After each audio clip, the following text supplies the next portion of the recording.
কঠোরভাবে তারা আজকে এখানে বসে থাকি, কোনো মূল্যায়ন নাই। ছাত্রলীগ করা সাবেক, আওয়ামী লীগ করা, মাওলানা মোহাম্মদ আবু সাহেব সাধারণ সম্পাদক বাংলাদেশ ইসলামী মঞ্চে নির্যাতিত তারা আজকে আমরা ওইখানে বসে থাকি।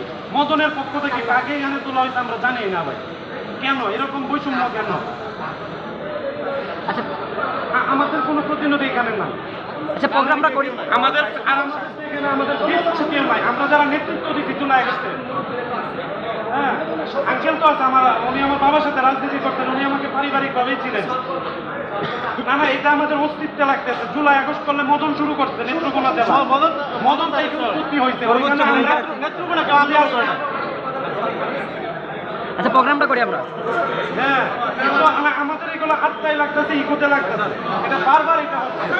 আপনার কাছে বিশেষ অনুরোধ থাকবে, আজকের এটা সমাধান করবেন আপনারা। আচ্ছা বৈষম্যের জন্য এত কিছু, সেই বৈষম্যটাই এখন হচ্ছে। প্রোগ্রামটা আমরা এগুলো মানতে পারি না। আমাদের এখান থেকে যে আমি বলবো না যে কাকে দিবেন, আপনারা একটু সিলেক্ট করে দিয়ে দিবেন। এবং আরেকটি কথা বলতে হবে, এই থানায় দেওয়ার জন্য আজকে 1 বছর পরেও মদন অবহেলিত কেন? মদন ছাড়া কি আর চলছে নাকি? 18 জুলাই প্রথম আমরা নেত্রকোনা জেলায় আন্দোলন করে দিচ্ছি, প্রথম তুই এটা জানো, তুই আমার বন্ধু, তুই আওয়ামী লীগ তারা নিপীড়িত, তুই নিপীড়িত না?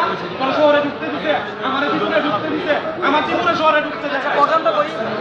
এই আওয়ামী লীগ আজকে যারা আওয়ামী লীগের নিচে লঙ্ঘিত করে বড় হয়েছে, তারা আজকে এসে থাকে। আঙ্কেল আপনি আমার বাবার সাথে রাজনীতি করছেন, আজকে আমাদের অভিভাবক, আপনি এটা দেখবেন, আমার টিসি মহোদয় দেখবেন, আমার জেলা প্রশাসক মহোদয় দেখবেন। আমরা এই বৈষম্য মানতে পারবো না, আমরা মানি না। অনুরোধ থাকবে, বিভিন্ন অনুরোধ, আমাদেরকে প্রায়োরিটি দিয়ে তারপরে আপনারা প্রোগ্রাম করবেন। প্রোগ্রামটা শেষ হবে।